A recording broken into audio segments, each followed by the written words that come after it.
I'm Teisha Bader with Shalom TV's news update for Wednesday, May the 7th, 2014.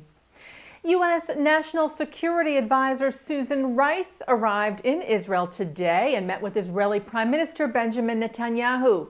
As we reported to you yesterday, Rice is in the country as leader of the U.S. delegation to the U.S.-Israel Consultative Group meetings that convene on a regular basis to discuss security and other issues of mutual concern, including U.S. negotiations with Iran.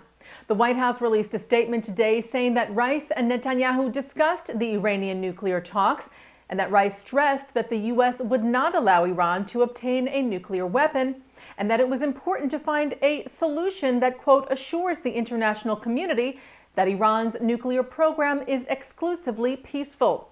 Rice also told the Prime Minister that the U.S. would continue its consultations with Israel regarding P5+1 talks with Iran as they continue next week when they will resume in Vienna. Rice and Netanyahu also discussed the current state of Israeli-Palestinian talks, where Rice said that while talks are in a paused state, the U.S. still feels strongly that true peace can only be reached through direct negotiations, ultimately leading to a two-state solution.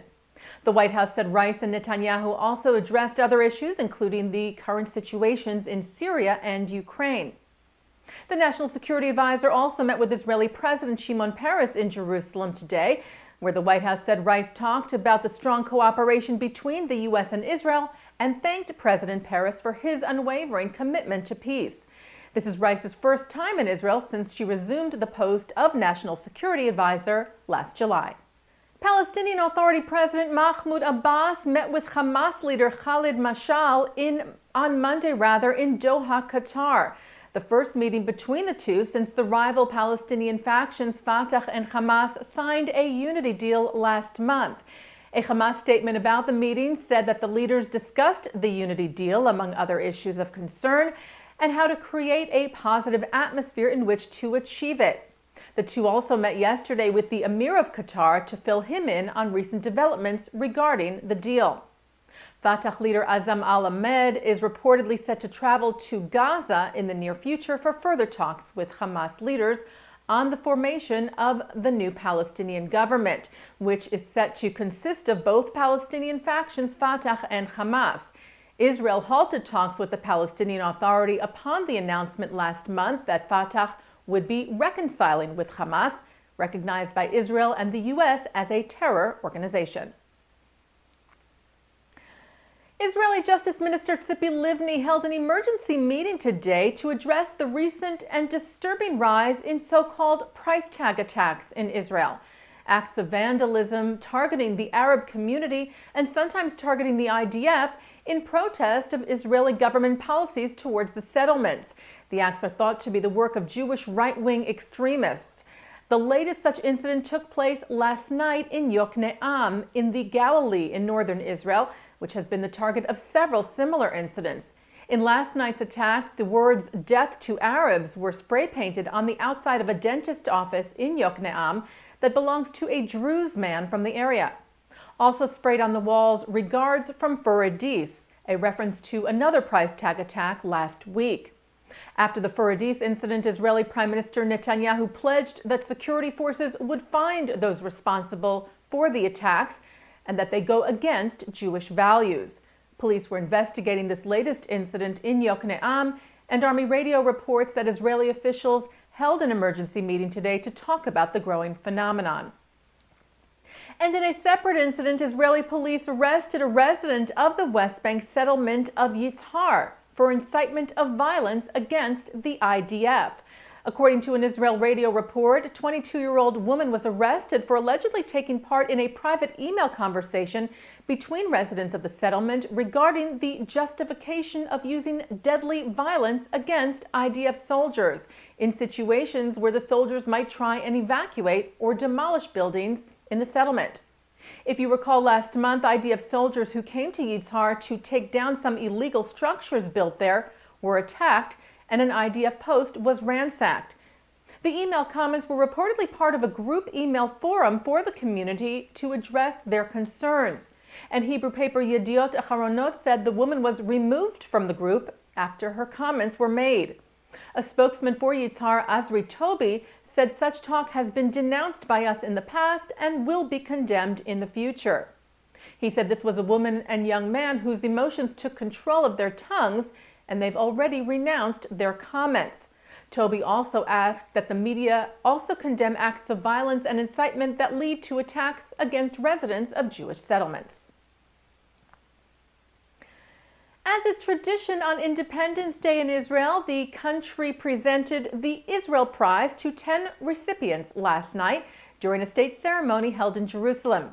Present at the ceremony were Israel's President Shimon Peres, Israeli Prime Minister Benjamin Netanyahu, Education Minister Shai Peron, and many others. Peron spoke at the ceremony about the need for an all-inclusive public conversation within Israeli society. He said the time has come for a deep cultural and moral revival, a renewal that will impact the character of the state in the present and in the future. Israeli culture and the current public discourse, he said, do not quench the thirst of youth who have a deep curiosity.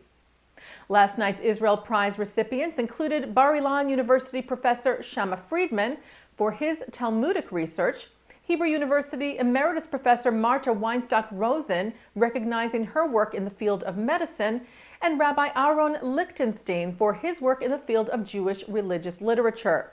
Also honored last night with Israeli prizes for lifetime achievement, Avinoam Naor, who founded the traffic safety organization Or Yarok, which tries to lower fatalities on Israel's roadways, and founder of the Haredi College in Jerusalem, Adina Bar Shalom, for her work in promoting higher education within the ultra-Orthodox community.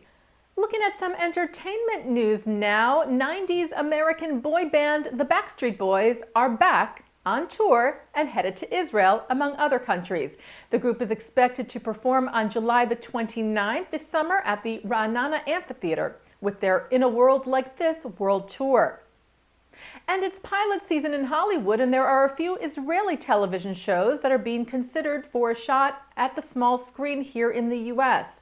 The Times of Israel reports that major U.S. TV networks are looking at several Israeli television shows being remade into American ones, including Irreversible, which is based on the Israeli comedy Bilti Hafich about first-time parents that's set to star Friends star Jewish actor David Schwimmer.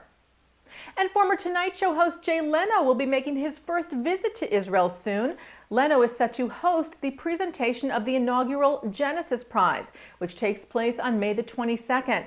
The $1 million prize will be presented to former New York City Mayor Michael Bloomberg, who has already stated that he will use the award to promote economic ties between Israel and the Palestinians. Board chairman of the Genesis Prize Foundation, Stan Polovets, said that Leno is not only a comedic icon, but also a great friend to Israel. The Genesis Prize recognizes internationally renowned professionals who inspire the younger generation of Jews across the world. Bloomberg was chosen from among more than 200 nominees because of his, quote, track record of outstanding public service and his role as one of the world's greatest philanthropists. And turning now to our Shalom TV programming for tonight, Wednesday, May the 7th at 9 o'clock, Mark Golub is joined by Kfir Damari, co-founder of Space IL, the nonprofit seeking to land the first Israeli spacecraft on the moon. They are competing to win Google's Lunar X Prize. That's tonight here on Shalom TV and ShalomTV.com. And that's Shalom TV's news update for Wednesday, May the 7th, 2014. I'm Teisha Bader.